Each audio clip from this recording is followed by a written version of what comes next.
Alhamdulillah, salatu wassalamu ala rasulillah wa ala alihi wa ashabihi wa man wala wa la hawla wa la quwata illa billah. Rabbi shrah li sadri wa yassir li amri wahlul 'uqdatam min lisani yafqahu qawli, amma ba'd. Sebagaimana yang sudah kita sepakati, sebelum kita masuk kepada asma'ul mansubat, kita murojaah dulu untuk asma'ul marfu'at atau marfu'atul asma'.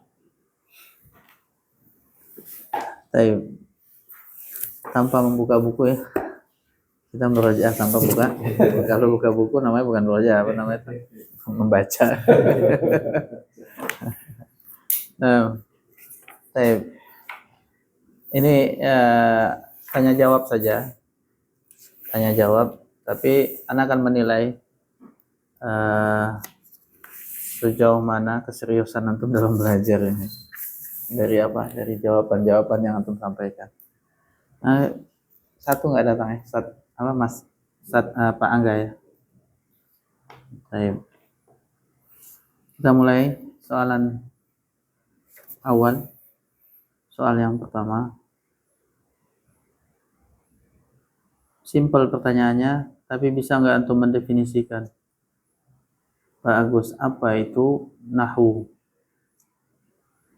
Nahwu adalah kaidah ilmu mempelajari tentang kaidah-kaidah yang diketahui dengan kaidah itu apa yang kita bisa tahu? Yang diketahui dengan kaidah itu adalah simpel pertanyaannya, tapi susah jawabannya. Pertanyaannya simpel, apa itu nahwu? kedudukan akhir kedudukan akhir kata. Terus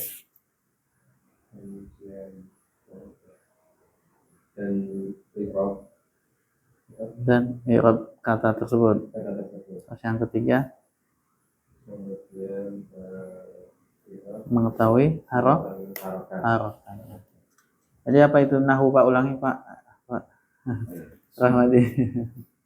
Oke, bahasa apa ya, Pak? Masya Allah, alhamdulillah. Nanti dijelaskan bahasa Indonesia. Masya Allah. An-nahwu qawaidu yu'rafu biha wa dhifatu kulli kalimatin dakhilal jumlati wa tobatu awakhiril kalimati wa kaifiyatu i'rafiha. Masya Allah, mumtaz. Barakallahu fiik. Terjemahkan, Mas. Apa yang tadi dipakai bahasa, terjemahkan. Nahwu adalah qawaidu yu'rafu biha wa dhifatu kulli kalimatin dakhilal jumlah. Apa itu? Nahwu adalah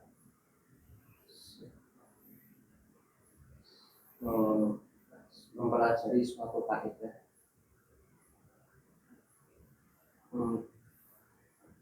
untuk memahami kaidah susunan bahasa Arab dengan mengetahui harokat akhir setiap kata. Sudah? Sudah.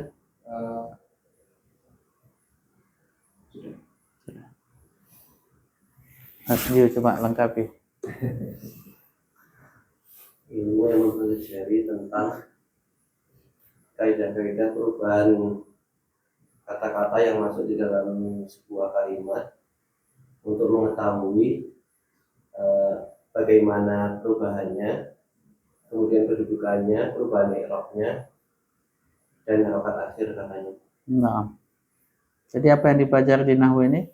Yaitu kaidah yang dengan kaidah tersebut kita bisa tahu apa kedudukan kata itu ketika masuk dalam sebuah kalimat. Kemudian kita tahu apa harokatnya, kemudian kita tahu apa i'rabnya. Apa yang kita ketahui? Kedudukan, harokat, dan i'rab. Bagaimana cara mengetahui ini? Dengan kaidah-kaidah nahwu. Nah, jadi nggak tahu ya kenapa saya bawaan dari dulu itu, baik saya pribadi ketika belajar ataupun ketika mengajar, saya sangat stressing dengan masalah definisi. Bagi saya pribadi itu penting sekali. Kalau kita nggak bisa mendefinisikan apa yang kita ketahui, berarti kita nggak paham, betul nggak? Kita tahu nahu, saya tahu nahu, tapi apa ya? Apa ya? Berarti nggak paham. Betul nggak? Baik. Pertanyaan kedua. Apa itu i'rab? Mas Dio. I'rab adalah kedudukan suatu kata di dalam kalimat. Jauh.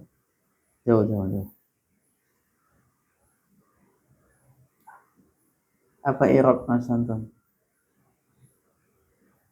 I'rab secara bahasa artinya Masya Allah, mantap. Mantap, bagus. Artinya? Iya betul. Nanti baru secara nahwinya. Nah, secara bahasa mempunyai makna perubahan. perubahan. Nah, i'rab itu masdar dari apa? A'roba yu'ribu i'roban. Masdar. A'roba merubah, yu'ribu sedang merubah, i'rab perubahan. Baik, itu secara bahasa. secara lugah, secara nahwi. Secara makna yaitu perubahan yang terjadi dalam sebuah teks. Ya, kata dalam sebuah kata ketika dia masuk ke dalam sebuah susunan kalimat. Baik, itu i'rab. Apa tadi, Pak? Perubahan yang terjadi dalam sebuah kata ketika masuk ke dalam konteks dalam kalimat. Bagus. Nah, perubahannya. Nah, perubahan atau i'rab itu ada perubahan yang khusus untuk isim, ada yang khusus untuk fi'il. Apa aja perubahan yang untuk isim, apa aja perubahan yang untuk fi'il, Pak? Perubahan isim atau i'rab untuk isim, i'rab untuk fi'il. Isim itu perubahannya ada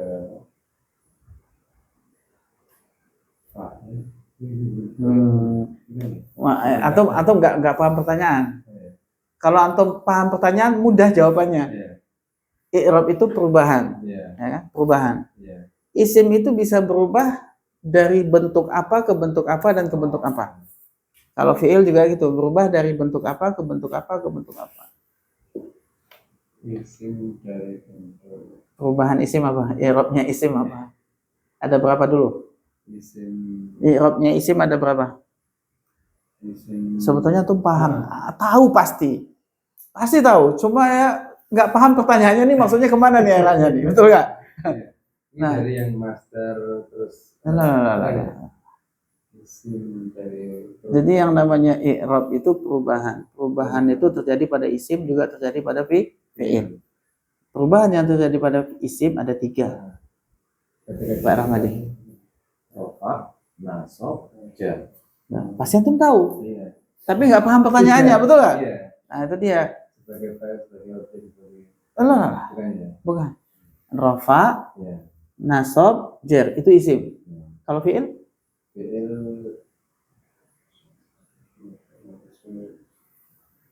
Dari majhul gitu. Fi'il, rafa, nasab, jazm.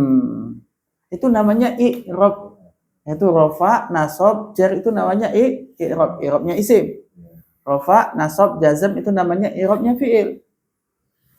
Nah, setelah antum tahu ada rafa, ada nasab, ada jar untuk isim.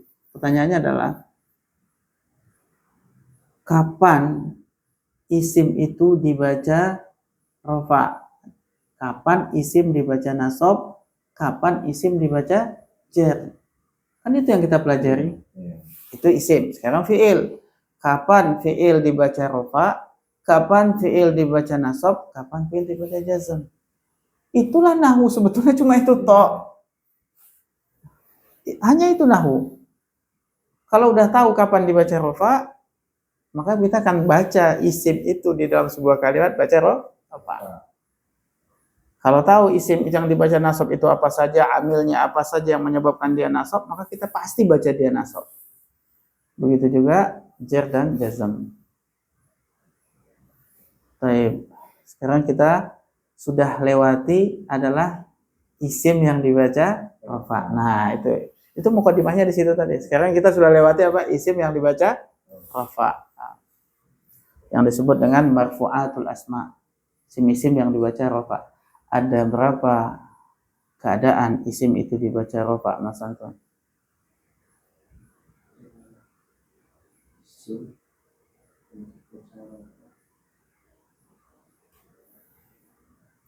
Enggak murojaah. Yang sudah kita pelajari isim yang dibaca rafa selesai sudah kan gitu ya. Kita mau melangkah ke yang dibaca nasab, tapi sebelumnya kita ulang, kita murojaah. Ada berapa totalnya isim yang dibaca rafa? Tuh, 7. 7, Mas. Pertama, Mas Anton. Kita mubtada, Bagus, yang kedua. khobar, Ya.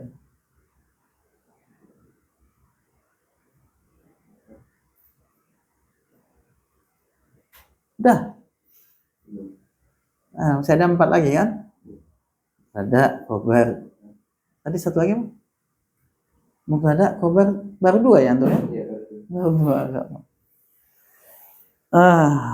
Inilah gunanya murojaah. Kalau cuma sekedar lewat aja ya sudah selesai kitabnya. Habis itu nggak tahu isi membaca rafa apa aja ya.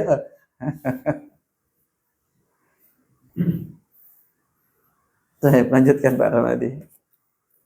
Fa'il, naibul fa'il, isim kana, khobar ina, tawabi. Nah, itu kan yang sudah kita lewati. Baik. Yaitu mubtada, khobar, fa'il, naibul fa'il, isim kana, khobar, inna. Sama tawabi. Tawabi ada berapa? Bagus. ada 4, Apa aja? ada naat, kemudian atau, kemudian badal, kemudian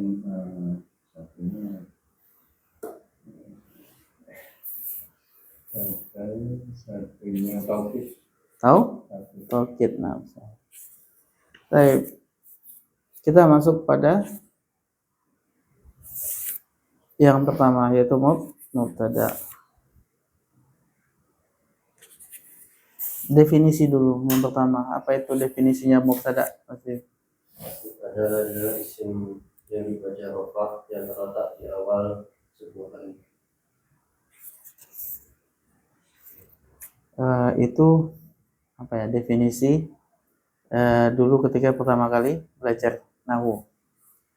Ketika kita sudah belajar lebih tinggi, maka definisinya perbaiki. Sesuatu yang Ya, isim harus isim. isim. Nggak bisa sesuatu, harus isim. Betul kan? Isim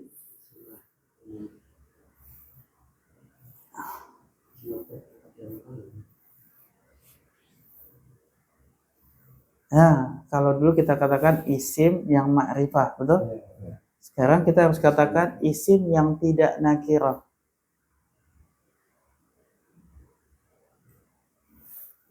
Kenapa?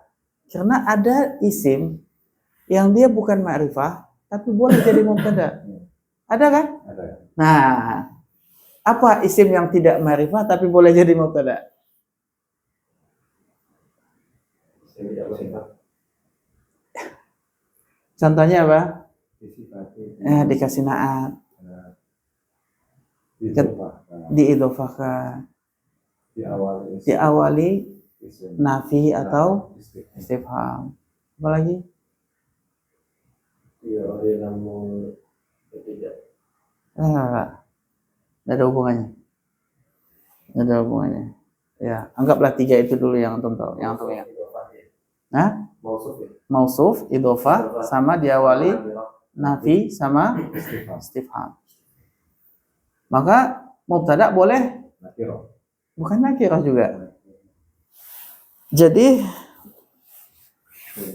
tingkatannya ma'rifah, kemudian yang kedua taksis, taksis.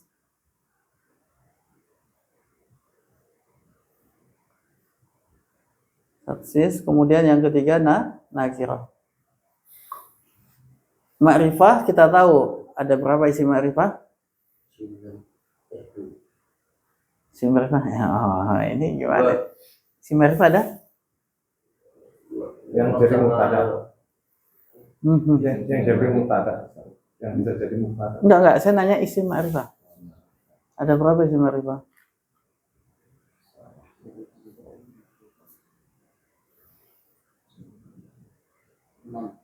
Ya, saya 6. Apa? Domir, Syarah, Maksud, Syarat, Istifham. mau ulangi?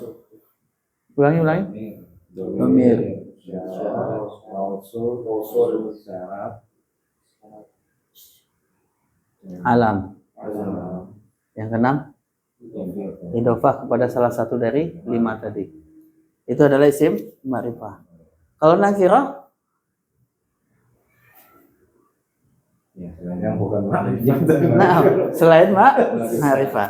Ternyata antara ma'rifah dan nakirah ada taksis. Apa itu taksis? Yaitu adalah isim nakirah yang mausuf.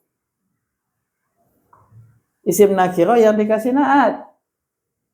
Dia bukan lagi nakirah, tapi juga tidak ma'rifah, tapi pertengahan. Namanya taksis itu dikhususkan, sudah dikhususkan. Contoh gini ya. Contohnya rojul. Apa artinya rojul, Pak? Seorang lelaki. Seorang laki-laki. Ma'rifah atau nakirah? Nakirah. Artinya laki-lakinya apa? Siapa? Ya. Semua bisa. Mau laki-lakinya tua, mau muda, mau anak-anak, betul nggak? Ya. Mau tinggi, mau pendek, semua masuk kan? Rojul. Tapi kalau kita katakan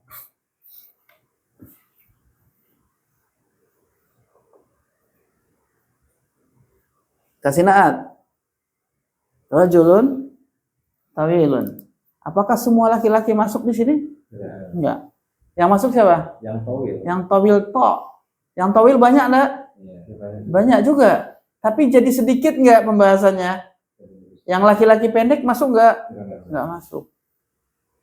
Otomatis semakin sempit maknanya. Tapi dia apakah dia ma'rifah? Belum. Tapi apakah dia nakirah umum untuk semua? Enggak juga. Nah, ini namanya taksis. Paham enggak?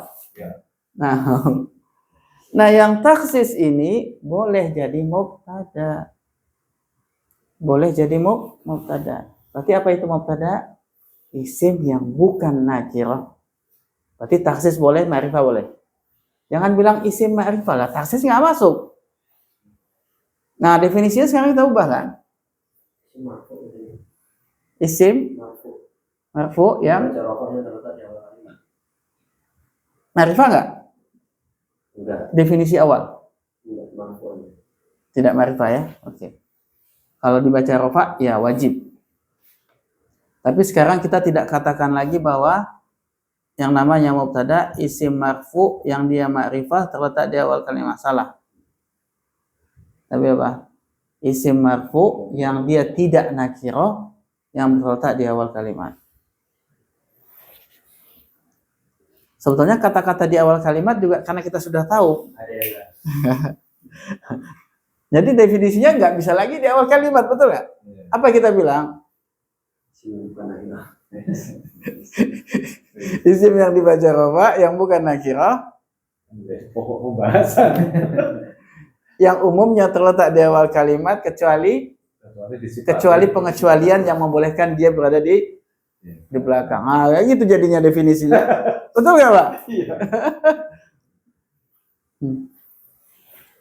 Itu orang yang paham ilmu. Dia akan mendefinisikan sesuai dengan ilmu yang dia tahu. Bukan hafalan. Kalau hafalan, ya kayak gini. Itu hafalan. Tapi kalau yang dia punya ilmu, dia akan bikin definisi sesuai dengan ilmu yang dia tahu. Nah, itu namanya memahami secara keseluruhan. Bukan memahami secara hafalan. Baik. Definisinya gitu tadi ya. Coba dikuatkan lagi definisinya masing-masing sesuai dengan ilmu yang sudah antum tahu. Kemudian pertanyaan yang berikutnya. Tadi dikatakan bahwa mubtada itu harus isim. Berarti tidak boleh jumlah, tidak boleh sibul jumlah, tidak boleh fi'il, tidak boleh huruf. Benar? Harus isim. Itu namanya mubtada, harus isim. Nah, isim apa saja yang bisa jadi mubtada? Isim kan macam-macam ya. Baik. Bagus. Isim apa aja yang bisa jadi mubtada?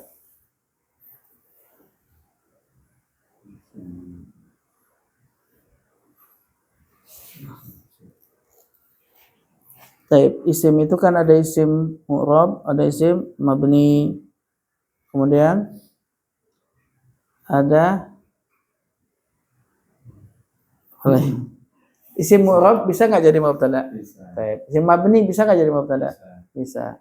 Apalagi yang ketiga? Isim bisa. Isim mausul. Ya itu isim masuk tuh masuk isim mabni yang nggak usah disebut. Pokoknya masuk isim mabni.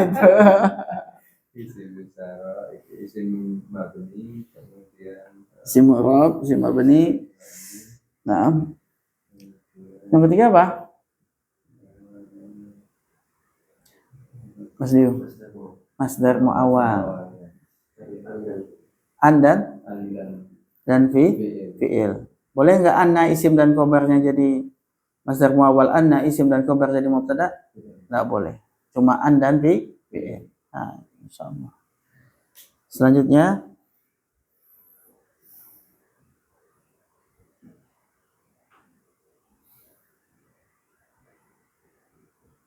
di sini dikatakan memang ada 4 ya. Oh enggak, betul-betul. Ada 3. Kapan mubtada itu boleh taksis itu? Dalam 4 keadaan tadi ya. Mausuf, diidofakan, diawali manafi, diawali istifham. Kemudian apakah mubtada itu boleh dihapus kemudian tinggal khobarnya saja? Mas Diu? Boleh. Mubtada boleh dihapus, tinggal khobarnya saja. Kapan? Ketika didahului isim istifham. Mubtada didahului isim istifham? Ketika sudah jelas maksudnya. Misalnya itu yang tadi dihapus ya? Iya, mubtada. Alal maktab. Ya, definisikan. Kapan pertama bahwa mubtada'nya dihapus tinggal khobarnya ketika sudah jelas maksudnya, maksud dari kalimatnya itu. ya sudah ada dalil yang menunjukkan mubtada'nya. Itu berupa apa dalilnya? Pertanyaan. Jadi boleh mubtada dihapus ketika menjawab pertanyaan. Boleh. Yang kedua,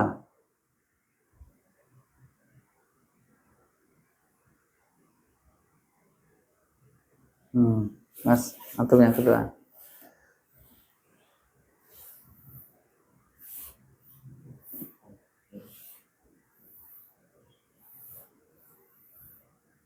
Rahmadi.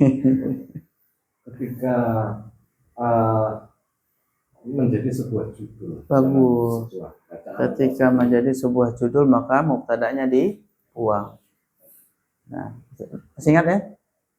Karena nggak ngulangin penjelasannya, tapi masih ingat nggak itu penjelasan itu? Yang ketiga, bagus. Kapan mubtada boleh dihapus?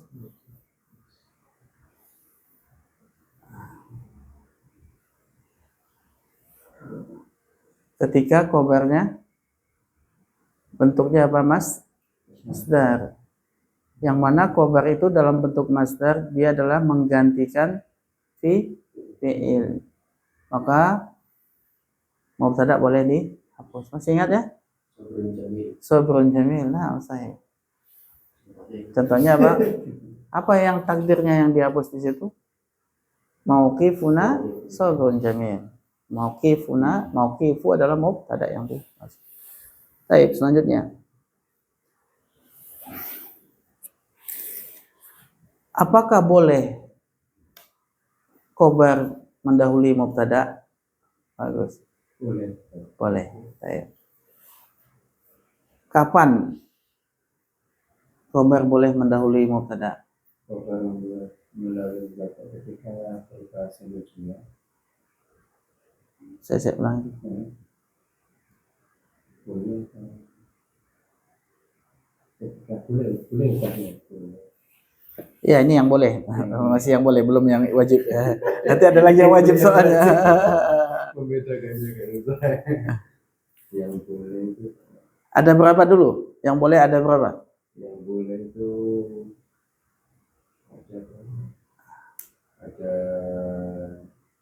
ada tiga. Bagus, angkanya udah betul. Iya. Tinggal satu. Yang boleh jumlah isinya iya. Mas Dio, bantu satu. Satu ketika kabarnya sibuk jumlah, terus mubtada'nya ma'rifah ya. Mari Pak. Ini yang kita bahas yang boleh ya. Baik, bagus. Khobarnya sibuk jumlah, mubtada'nya apa? Ma'rifah. Maka boleh. Hukumnya boleh dibolak-balik. Yang kedua, Mas Santun. Nggak dibaca-baca sih bukunya di rumah.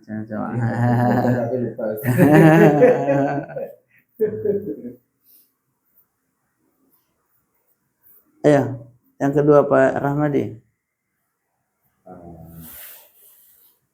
Menekankan maksud dari orang. Baik, memberi penekanan kepada makna khobar. Memberi penekanan kepada makna khobar. Apa contohnya kemarin Pak? Merokok itu yang kemarin berasap itu. Mamnu'ut tadkhinu. Mamnu'ut tadkhinu. Selanjutnya, yang ketiga,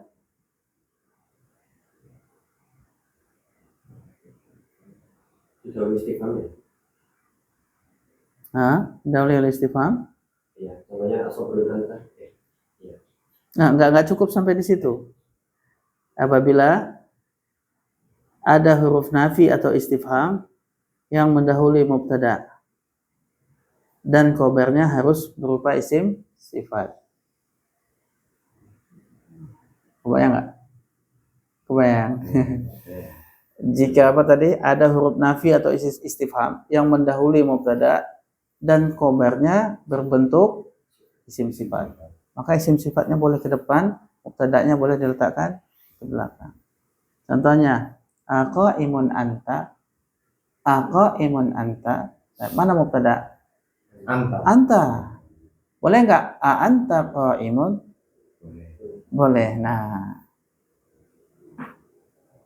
lihat khobarnya. Khobarnya berupa isim apa itu tadi? Isim sifat. Isim fa'il kan? Qaimun. Baik. Kemudian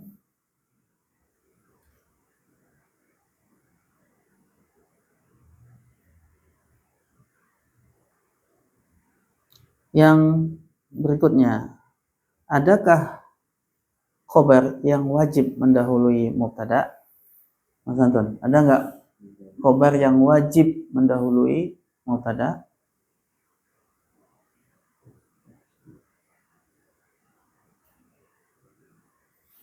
Ada atau tidak?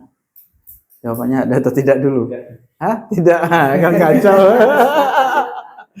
Supaya nggak ditanya lagi, tidak. Ada. Khobar itu wajib mendahului mubtada. Ada berapa, Pak? Antum angkanya aja, Pak. Spesialis angka. Ada berapa angkanya?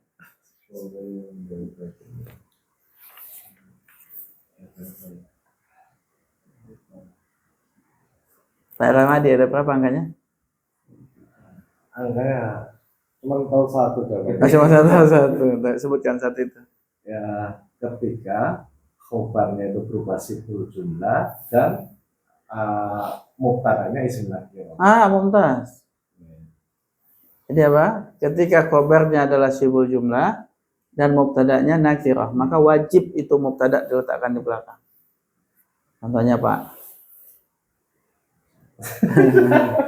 Fil fasli rajulun. Fil fasli rajulun. Di dalam kelas ada seorang laki-laki. Nah.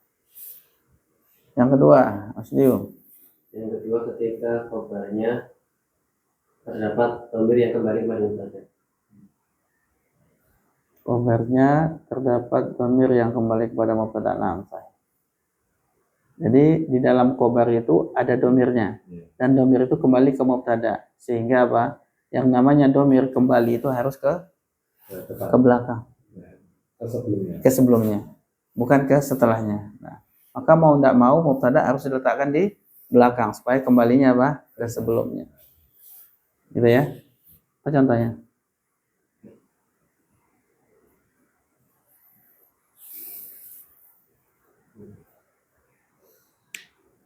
Apa contohnya?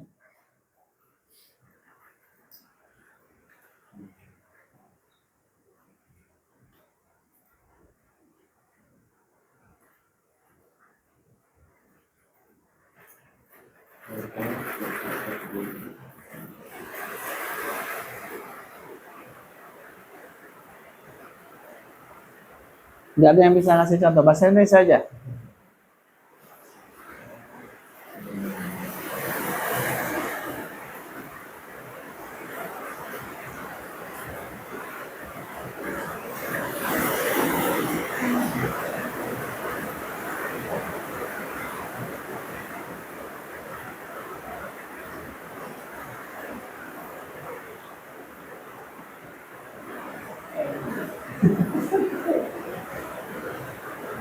Bahasa Indonesia aja nggak bisa, bahasa.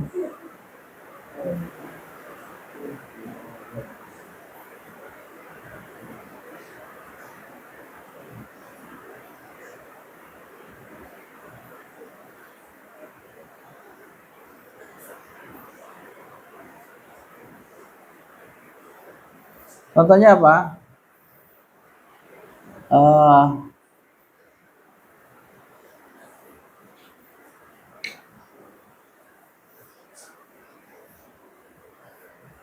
Laki-laki itu memiliki sifatnya. Laki-laki itu memiliki sifatnya. Susunannya gimana itu? Li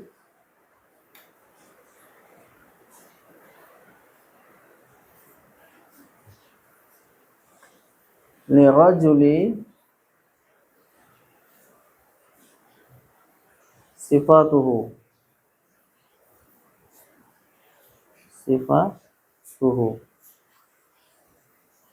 Ini jar dan majrur. Sifatu adalah mubtada. Ini sebagai khabar. Kemudian kenapa ini harus diletakkan di depan? Oh, ini ma'rifah. Ma'rifah enggak ini? Ma'rifah kan? Nah, karena dia diidhofahkan kepada domir. Ma'rifah kan? Kenapa enggak diletakkan aja sifatuhu li rajuli? Kenapa? Karena domir hu ini kembali kepada si rajul. Kalau ini dikedepankan, berarti hu-nya nanti ke depan. Padahal enggak boleh. Nah, bisa ya? Contohnya diingat-ingat ya. Diingat-ingat satu. Contohnya diingat-ingat tuh. Yang ketiga, kapan wajib khabar itu dikedepankan?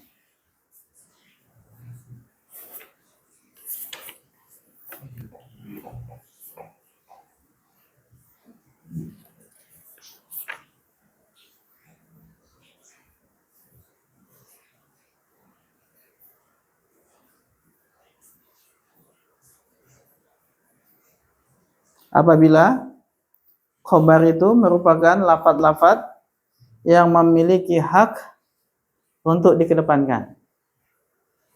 Contohnya apa? Kalau khobarnya berupa kata tanya. Khobarnya berupa kata tanya istifham. Maka khobar istifham itu punya hak untuk dikedepankan. Maka harus diletakkan di depan. Contohnya apa?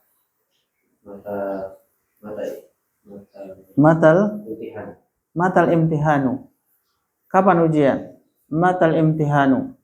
Nah, imtihanu di situ sebagai mubtada. Mata di situ. Nah, boleh nggak kita kata al imtihanu mata?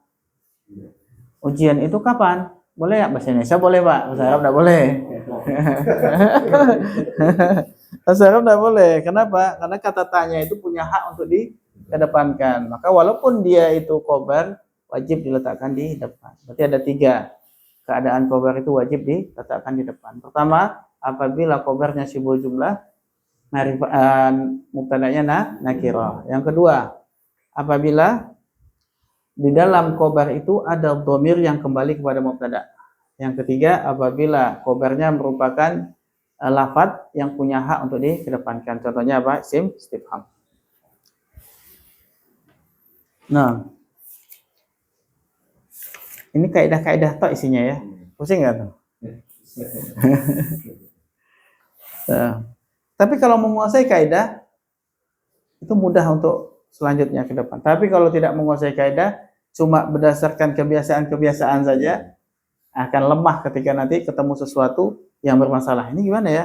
Antum akan lemah. Tapi kalau menguasai ini, wah mudah lah insya Allah ke depannya. Mau baca kitab gundul itu, ini bagusnya dibaca rofa, nasab atau jar ya. Nah, udah dihafal itu semua. Rofa ada 7, semua bagian-bagiannya kayak gitu. Baik, selanjutnya.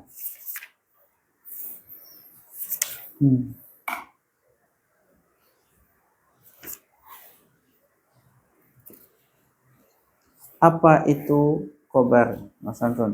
Definisi. Sesuai dengan keilmuan yang sudah kita pelajari ya. Secara bahasa. Secara bahasa dulu boleh. Apa itu khobar?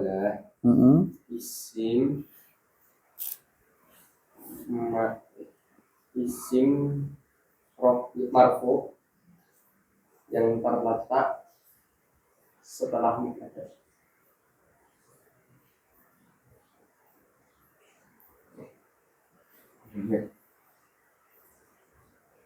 Kurang.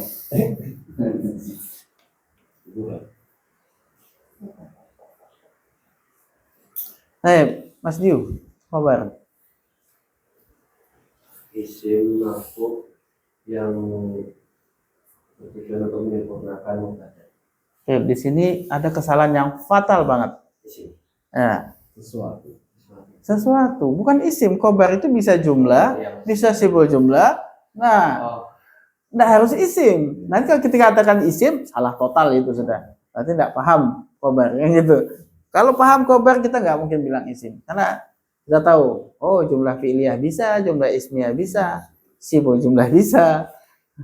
Nanti kita katakan sesuatu yang menyempurnakan makna mubtada. Nah, itu gimana ya? Dari definisi itulah kita tahu nanti penjabaran satu persatu, betul nggak? Oh, ternyata khobar itu nggak cuma isim, bisa sesuatu. Sesuatu itu macam-macam.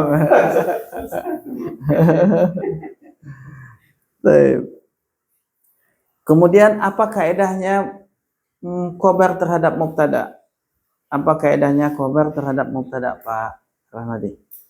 Sama i'rab, Sama i'rab, sama jenis, sama jumlah. sama jumlah. Sama i'rab, sama jenis, sama jumlah. Sama ma'rifah nakirah enggak? Mubtada bukan? Ya. Enggak. Bagus. Masya Allah. Itu menunjukkan paham bahwa khobar tidak harus ma'rifah. Nah, kalau dia ma'rifah, berarti jadi apa dia? Sama-sama ma'rifah jadi naat. Nah. Kemudian selanjutnya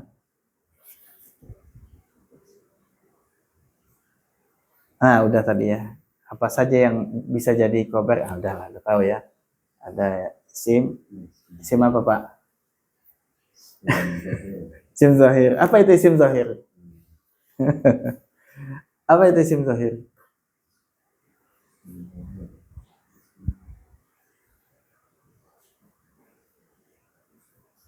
Mas Antum kayaknya tahu. Apa itu isim zahir? Secara bahasa. Enggak usah. Kita langsung secara nahwu aja.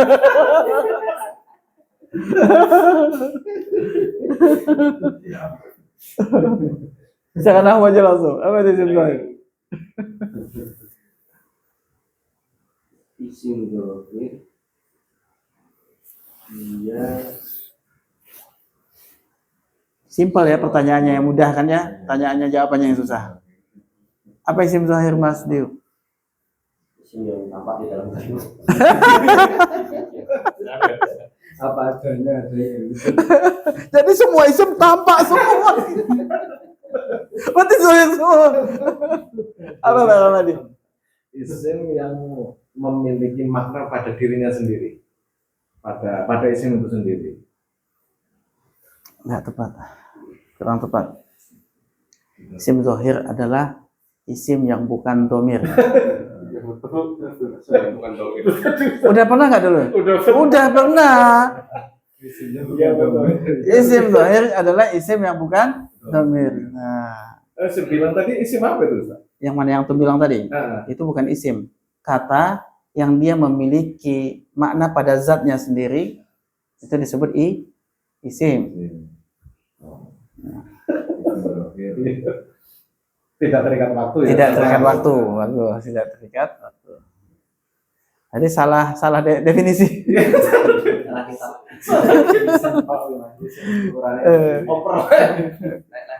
kita Coba perhatikan, ketika dikatakan isim zahir itu yang bisa jadi khobar. Ya. Isim zahir adalah bukan domir. Boleh nggak domir jadi khobar? Itu pertanyaannya. Bisa nggak? Nggak bisa, makanya dibilang zahir. Paham nggak tuh? Wah. Jadi yang bisa jadi khobar harus isim zahir, nggak boleh domir. Nah, itu yang dia maksud sebetulnya. Nah, isim zahir itu yang bukan domir itu ada dua macam. Ada murab, ada mabni. Nah, apakah dua-duanya bisa jadi khobar? Bisa. Kecuali sebagian mabninya tadi ada yang nggak bisa. Apa yang nggak bisa? Domir. Sisanya bisa. Nah, kan tadi makanya dibilang zahir dulu ya. Zahir berarti bukan domir. Nah, zahir itu ada dua, ada yang mu'rab, ada yang mabni. Mabni itu kita tahu di dalamnya ada domir. Maka domir keluarkan. Sisanya bisa jadi khobar. Betul nggak sisanya bisa jadi khobar? Betul nggak sisanya? Apa contohnya? mausul Si mausul bisa nggak jadi khobar? bisa. Bisa. Si misarah bisa nggak jadi khobar? Bisa.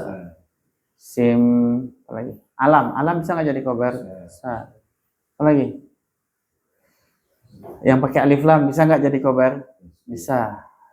Yang idofah, apalagi pasti bisa. Nah, itu yang dimaksud. Kemudian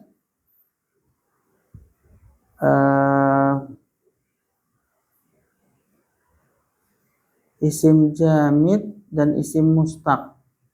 Apa itu isim jamid? Apa itu isim mustaq? Semoga Pak antum. Enggak, itu jamin itu tadi isim yang tidak diturunkan dari kata ataupun makna dari fi'il. Itu jamin. Yang mustaq itu isim yang tersusun dari kata-kata yang ada dalam fi'ilnya. Setuju Mas Dio? Mustaq itu turunan dari fi'il. Sedangkan jamid itu yang ada tanpa ada fi'ilnya. Misalnya asar. Usahakan nggak usah kasih contoh, definisi aja.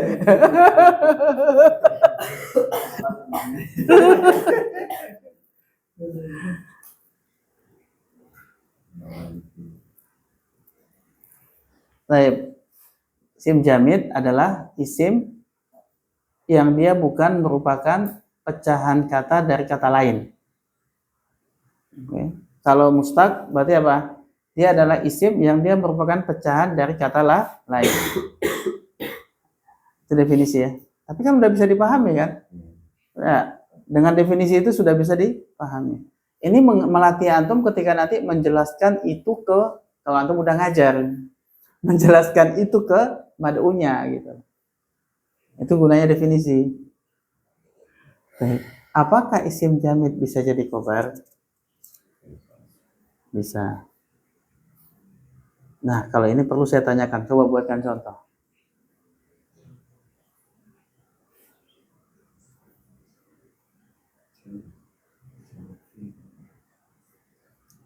Atau saya tanya dulu, isim jamid ada berapa macam? Saya lupa kayaknya. Isim jamid ada berapa? Mas Diu, isim jamid ada berapa? Dua ya. Apa itu? Masdar.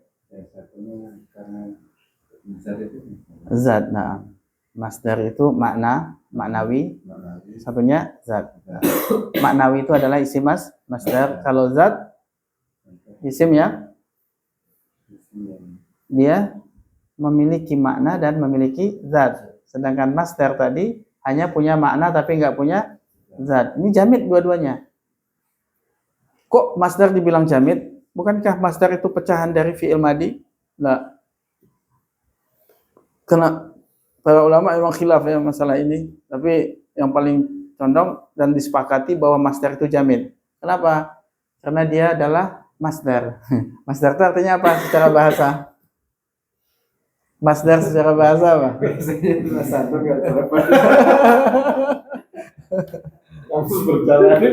Apa arti masdar secara bahasa? Sumber. Nah, itu masdar itu artinya secara bahasa sumber. Lah kalau masdar itu sumber, berarti dia bukan pecahan dari kata lain. Justru kata lain adalah dari dia, kan gitu. Makanya masdar dikatakan jamid. Tapi masdar itu dia nggak punya zat. Betul nggak? Kata masdar itu nggak punya zat. Tapi punya makna. Contohnya mengetahui. Apa masdarnya? Pengetahuan. Nah, pengetahuan itu isim, betul? Ada maknanya nggak? Ada. Ada nggak zatnya pengetahuan itu? Ada. Makanya disebut makna. Nah, yang kedua, jamid yang kedua adalah zat. Berarti dia punya makna dan punya zat. Ada berapa banyak jamid zat ini? Pembagiannya? Ada dua, bagus. Apa, Pak?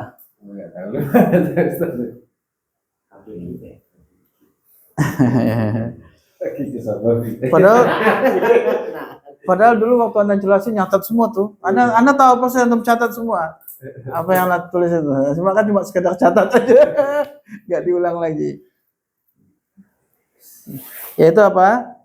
Jamid zat jenis dan alam. Ya, zat jenis sama zat alam. Kalau jenis berarti apa? Rajulun itu jenis atau alam? Jenis.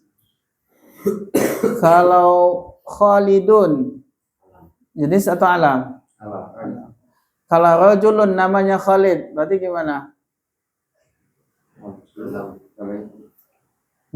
Rajulunnya jenis, Khalidnya tetap apa? Alam. Nah, tetap begitu. Kucing jenis atau alam? Kucing itu jenis. Kalau pusi, namanya kucing tadi. nah berarti alam. Nah tuh, gitu ya, paham ya?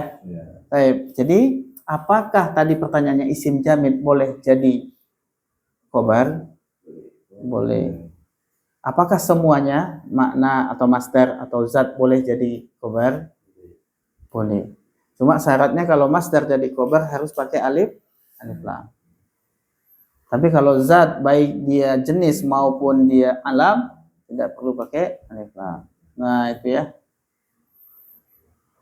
Kemudian selanjutnya isim Pada umumnya khobar itu lebih banyak isim jamid atau isim mustaq? Nah, isim mustaq. Jamid itu sedikit. Isim mustaq tadi apa? Isim turunan dari. Nah, isim mustaq sebutkan ada berapa banyak? Isim fa'il, isim maf'ul, sifat musyabahah, isim tafdil, bagus. Apa lagi?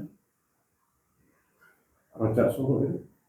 Bedakan isim mustaq dengan isim sifat ya. Bedakan itu, isim mustaq dengan isim sifat. Tidak semua mustaq itu sifat. Yang antum sebutkan ini sifat toh ini. Empat ini, betul? Isim alat, nah itu mustaq. Apa lagi? Isim zaman, isim makan. Nah, ada 7 isim mustaq. Di antara 7 ini yang sifat ada 4, 3-nya bukan sifat, tapi dia mustaq. Nah, pada umumnya khobar itu kalau dia berupa isim zohir satu kata, pasti dia adalah isim mustaq. Pasti isim mustaq kebanyakan. Jarang sekali isim jamid. Tapi ada enggak? Ada. Maka kita akan carikan contohnya ketika khobarnya berupa masdar. Apa contohnya?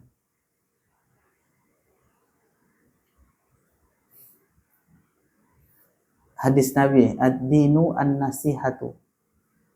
Ad-dinu an-nasihatu. Mana khobar?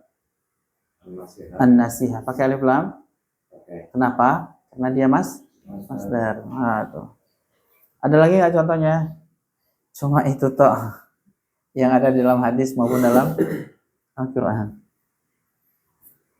Yang setahu saya yang saya baca gitu ya, nggak tahu yang lain kalau. Jadi kalau masdar itu dia sebagai khobar, maka serahkan atau berikan dia alif lam. Itu dalilnya adalah hadis Nabi tadi, hadinu an-nasi. Baik.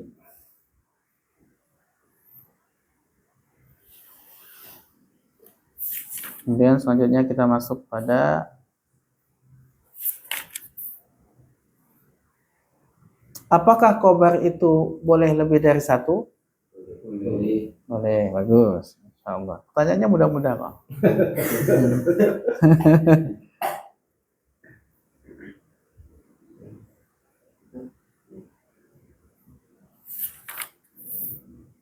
Isim kana. Apa isim kana itu, Mas Dim? Isim kana adalah mubtada yang kemasukan kana. Dan Akhwatuha. nah, akhwatuha. Bagus, itu simpel aja. Kemudian sebutkan akhwatnya kana ada berapa? Atau kana wa akhwatuha ada berapa? 15. Kebanyakan lah, kurangin dikit. 13. Gimana, Pak? Deal 13. Deal. Udah bayar, Pak. 13 ya? Ayo sebutkan. Kana soro laita asbaha adha dolla bata.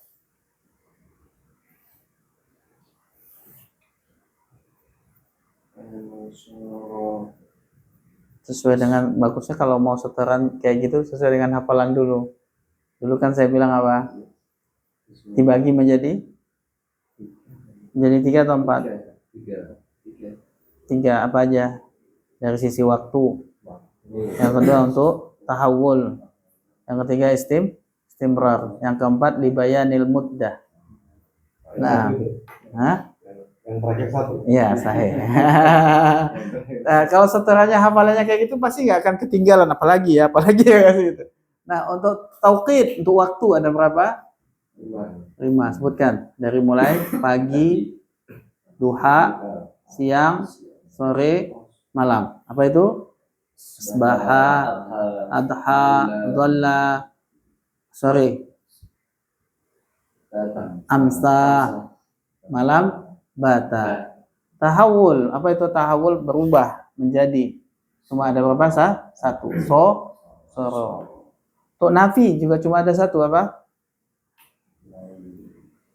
laisa. Istimrar ada berapa? 4 apa aja? Masalah, Dan terakhir libayanil muddah. Madama. Nah, selesai. Kalau hafalannya sistematis nggak akan apalagi nggak apa. Makanya hafalannya sistematis. Kemudian karena wa akhwatuha ini isim, fi'il atau huruf, Pak Agus? Fi'il, bagus. Fi'il apa disebut namanya? Fi'il nakis. Apa alasannya dia disebut fi'il nakis?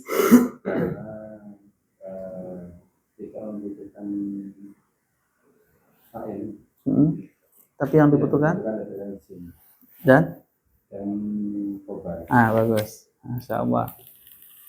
Kemudian selanjutnya, apakah kana wa akhwatuha itu berlaku hanya dalam bentuk fi'il madhi toh, Pak Rahmadi? Tidak. Tapi ada mudhari, ada amalnya juga. Baik. Berarti ada yang mudhari, ada yang amar, ada yang cuma fi'il madhi toh. Nah, kalau yang dia hanya fi'il madhi toh disebut fi'il apa?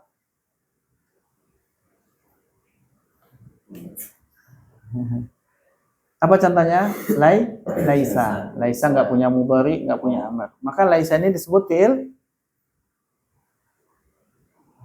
ada di sini. Fi'il jamid. Bedakan isim jamid dengan fi'il jamid ya. Isim jamid tadi sudah. Nah, ini fi'il jamid. Apa fi'il jamid? Fi'il yang hanya punya madhi to. Fi'il jamid. Baik. Selanjutnya ada 2 ya tadi, laisa dan madama. Madama juga tidak punya mudhari dan amar. Masya Allah. Ini selesai nggak nih? Agak dipercepat berarti.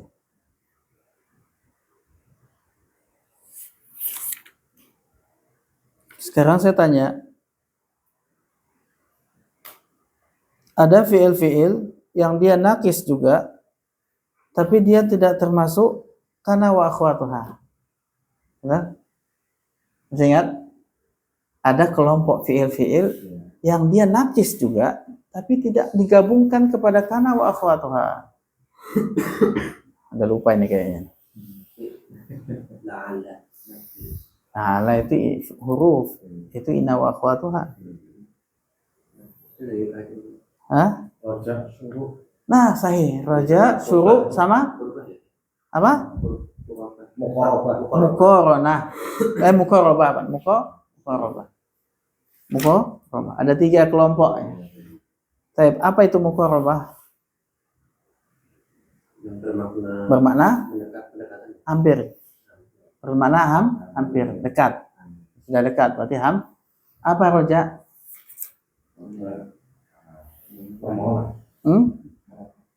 Roja masalah atau berharap. Apa artinya suruh? Memulai. Nah, dan kita udah hafalkan kemarin fiil-fiilnya untuk yang muqarabah, kemudian roja dan suruh. Siapa yang hafal? Nggak ada.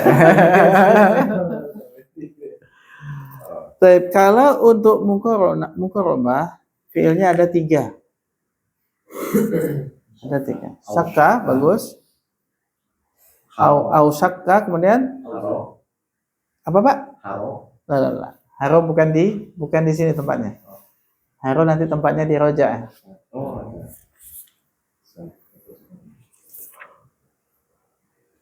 Au sakka kada. Kariba bagus. Itu artinya semua apa? Hampir. Kemudian yang roja ada 3 juga. Haro. Masya Allah mumtaz. Yang suruh ada 6 di sini fiilnya. Bagus. Ansa'a bagus. Ja'ala masya Allah. Habba bagus. Akhoda, mumtaz. Satu lagi. Ofiqo. Taufiq. Masya Allah. Barakallahu fiik. Antum kalau ini kayak ini harus dapat hadiah antum mestinya nih. Tapi nggak ada hadiahnya, Pak. Nah, ini semua adalah fiil-fiil nakis juga, tapi nggak dimasukkan ke kelompok kana wa akhwa. Kenapa? Nah, kenapa nggak digabung aja? Alasannya kenapa, Pak? Ini yang paling penting, fiil-fiil ini. Kenapa kok dia dipisahkan, nggak digabungkan aja?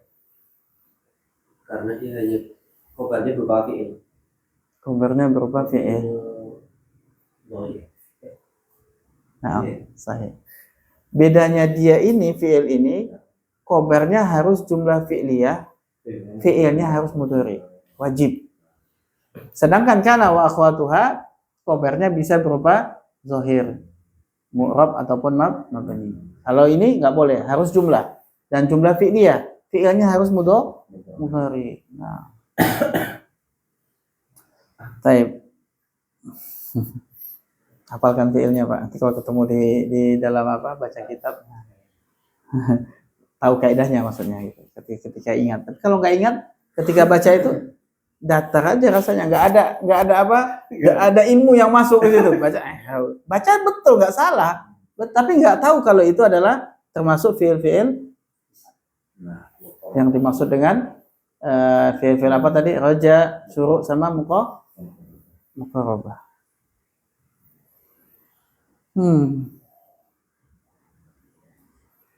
Baik, sekarang khobar inna. Apa itu khobar inna, Hasan?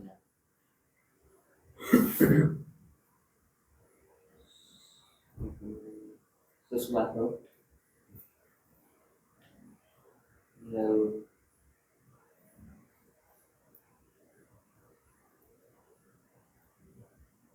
yang terletak setelah mubtada dan diawali dengan wa akhwatuha.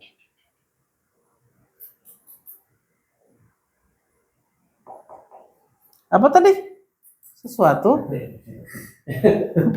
Kok ribet banget ya definisinya ya? Padahal nggak sesusah itu definisinya. Khobar yang kemasukan inna wa akhwatuha. Nah itu dia khobar mubtada yang kemasukan inna wa akhwatuha. Jadilah dia khobar inna. Baik. Kan nggak susah-susah ya? Inna wa akhwatuha ada berapa? Mas Antum? 6. Masya Allah, jumlahnya udah betul. Sebutkan isinya. Inna, anna, lakinna, anna, lakinna,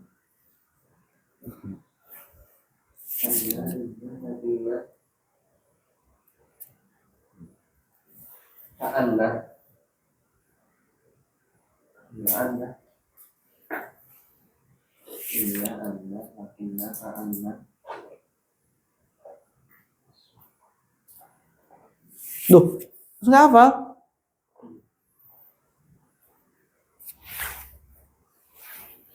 Inna, anna, lakinna, anna.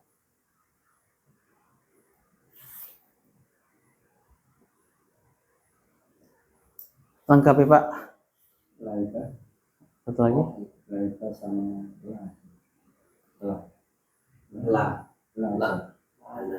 La'al.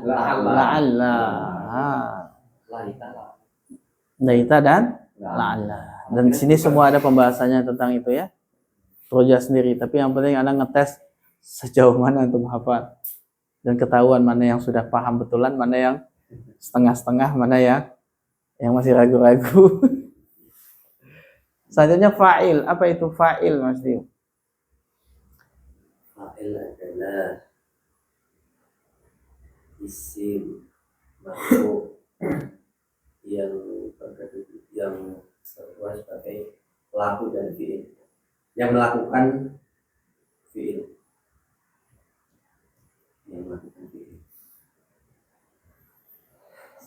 Mas, tambahin, Mas.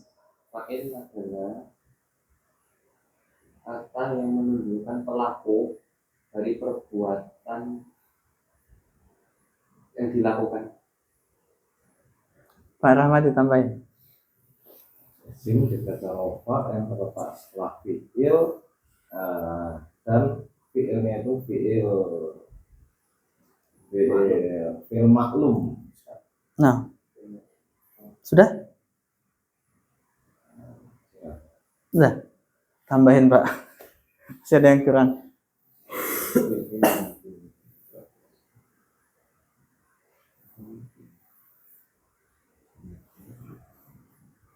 Gak ada lagi yang tahu? Yang dia gunanya apa? Dan apa fa'il itu tadi adalah isim yang dibaca marfu yang terletak setelah fi'il maklum, yang dia adalah sebagai apa? Pelaku. Tok. Tok.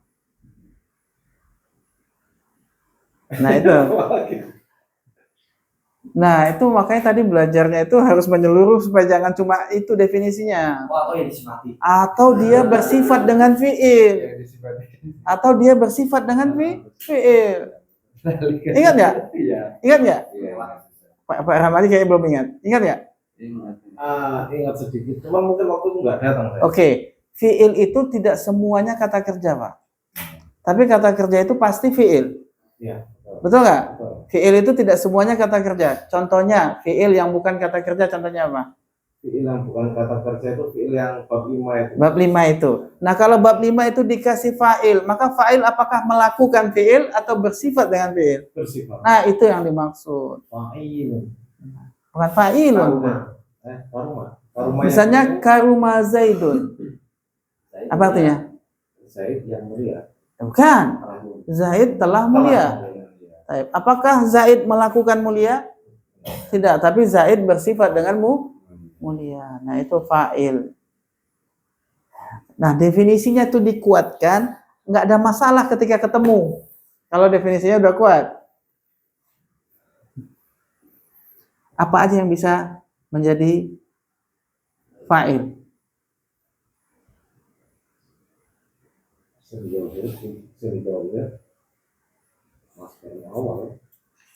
Bilang aja isim murab, isim mabni semuanya, kemudian masdar ma'awal. Itu bisa jadi fa'il. Domir pun bisa jadi fa'il. Tapi khobar tadi domir nggak bisa.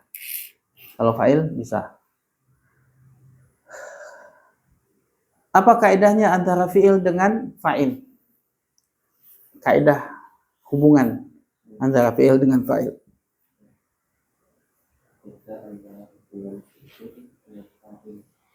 Apabila fa'ilnya begini, maka fi'ilnya begini. Apabila fa'ilnya begini, maka fi'ilnya begini. Nah, itu maksudnya. Apa kaidahnya?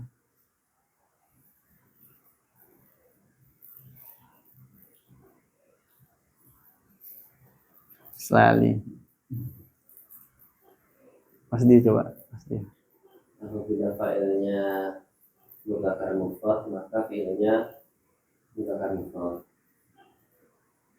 Apabila fa'ilnya musanna atau jamak mudzakkar salim, maka fi'ilnya mufrad. Berarti kalau dia bukan jamak mudzakkar salim, berarti fi'ilnya bisa musanna. Iya. Iya. Iya, fi'ilnya. Fi'ilnya musanna. Enggak mufrad. Ya, berarti gimana cara membuat definisi? Buat definisinya yang betul.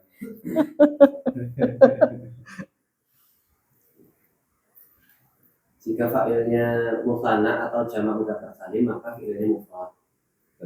Masih kurang pas. Jika fa'ilnya mufrad, musanna atau jamak, fi'ilnya tetap mufrad. Nah, gitu loh maksudnya. Itu satu baru bahasa itu kaidah apa lagi? Jika fa'ilnya muannas hakiki, maka fi'ilnya ditambahi tak ta'anis untuk fi'il madhi dan juga tak maftuhah untuk tak yang di awal itu untuk mudhari. Betul nggak itu Pak definisinya tadi? Kalau apa tadi? Kalau fa'ilnya muannas hakiki, maka fi'ilnya harus pakai tanda ta'nis. Kan gitu ya? Betul? Betul, Pak?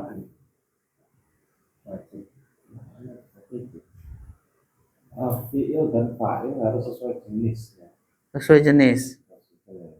Nah, kita udah lebih luas lagi, Pak. Itu tuh di awal pemula begitu memang. Harus sesuai jenis. Tapi kita kan udah belajar lebih lebih lebar lagi pemahamannya. Maka kalau fa'ilnya muannas hakiki dan kasih tataknya. Kasih tatak. Dannya ini yang paling penting. Kalau fa'ilnya muannas hakiki dan bisa. tidak ada pemisah, maka wajib fiilnya dikasih taknis. Itu nggak boleh lupa tuh. Iya, langsungnya. Nah, Kalau ada pemisahnya, maka boleh walaupun dia hakiki. Nah, kalau majazi, fa'ilnya muannas majazi, maka fiilnya boleh kasih taknis, boleh tidak. Ayo. Berarti itu dari sisi apa? Jenis. Ya. Dari sisi jenis antara fa'il dengan fi'il, kaidahnya sudah kita pelajari lebih dalam. Kemudian antara mufrad, musanna atau jamak sudah juga bahwa fi'ilnya tetap mufrad. Yang ketiga, antara fi'il dan fa'il. Apa lagi?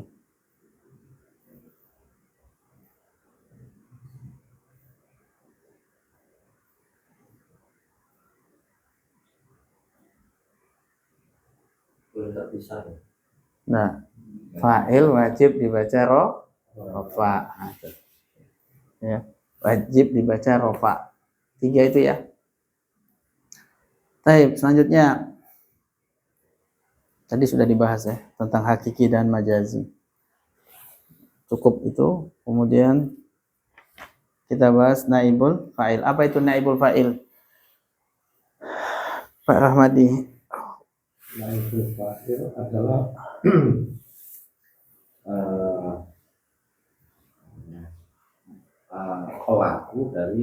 pelaku yang tadinya itu maf'ulun bih. Nah, nggak gitu. Tadi fa'il dulu, coba fa'il. Fa'il tadi apa? Isim yang dibaca rofa sebagai pelaku fi'il. Terletak setelah fi'il. Fi'il apa? Fi'il maklum.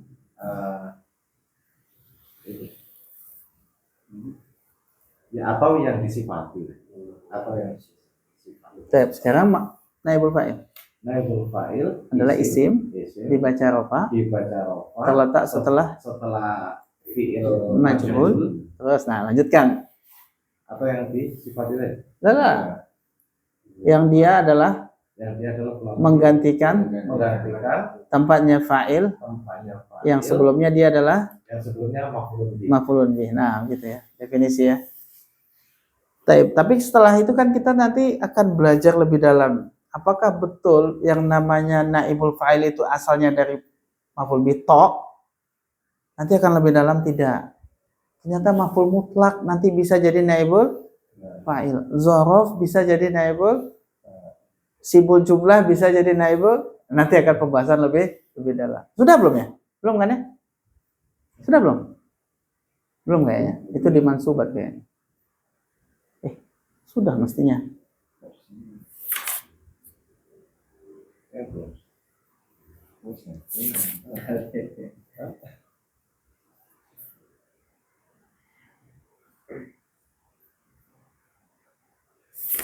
Oh enggak, belum ada. Nanti ketika mansubat. Nah, jadi kaidah atau definisi yang tadi antum bilang bahwa naibul fa'il itu harus berasal dari maf'ul bih, itu akan berubah nanti ketika sudah mempelajari lebih dalam lagi bahwa tidak harus maf'ul bih tok. Jadi definisinya akan diubah lagi nanti.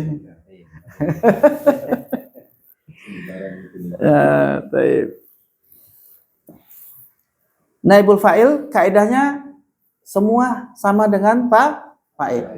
Udah selesai. Karena naibul fa'il itu kaidahnya sama semua dengan fa'il. Fa'il dengan fi'il tadi ada 3 kaidah. Berarti naibul fa'il dengan fi'il sama. Kaidahnya sama. Begitu juga kaidah tadi muannas hakiki atau majazi sama persis. Sama persis. Udah berarti nggak usah dibahas lagi kan, sama kan? Kemudian cara membuat fi'il majhul sudahlah ya. Kalau fi'il madhi apa? Dumma awaluhu wa kusiro qabla akhir. Nah, kalau fi'il mudhari dumma awaluhu wa futiha ma qabla akhirih. Nah, itu dah paham lah. Selanjutnya tawabi. Naat. Apa itu naat? Bagus.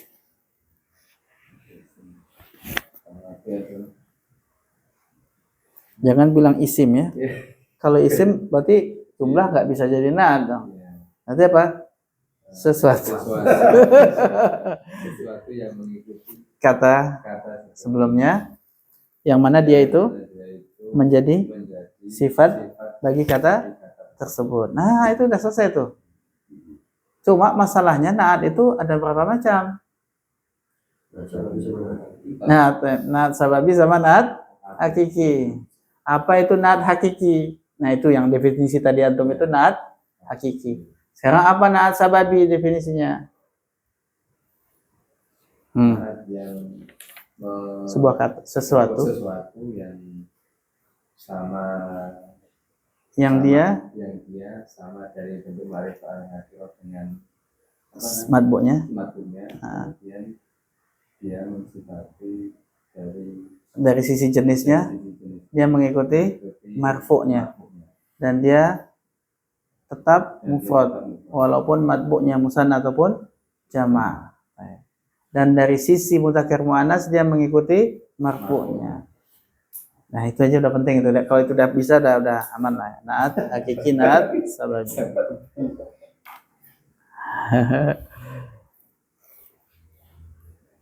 Naat hakiki ada berapa macam, Mas Anton? Lihat, hakiki yang kita bahas ya. Ada berapa macam?